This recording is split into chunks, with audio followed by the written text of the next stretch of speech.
İzahlı test 5-ci sinif ingilis dili. 6, 7, 8-ci sualın cavabına burada baxacaq. 9, 10-un cavablarını şərhlərdə, kommentlərdə siz özünüz yazarsınız. 6-cı sual choose a correct variant. We playing basketball. Bu zaman formalarına aid bir testdir. Baxaq B bəndində loves işlənib. İndiki sadə zamanda 3-cü şəxsin təkində yalnız feilin sonuna s əlavə edilir. V ilə olmaz. B bəndi doğru cavab deyil. C bəndində loving var. Loving həm o gərək indiki davam edici zamanda işlənmir bu feil. Həm işlənsə də burada we are loving olmalıdır indiki davam edici zaman üçün.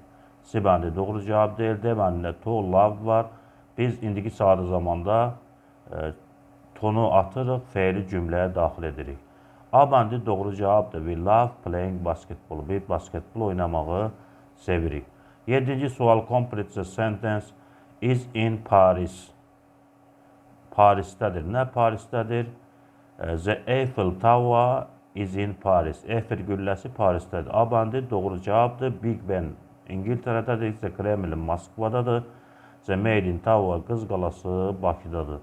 A bəndi doğru cavabdır. 8-ci sual bu. Match the house of the compound nouns. Mürəkkəb isimləri birləşdirin. Hansı sözləri birləşdirib mürəkkəb isim əmələ gətirmək olar? Baby, baby uşaqdır. Babysitter dayə mənasını verir. Birdə D bəndi. Book kitabdır. Bookshelf isə kitab rəfidir. 2 A bəndi. Ice, ice buz deməkdir. Krem, krem mənasını verir. Ice cream dondurma mənasını verir. Və 3 də olacaq C bəndi. 9, 10-un cavablarını şərhlərdə, kommentlərdə yazarsınız. Videonu bəyənib kanala abunə olmağı unutmayın.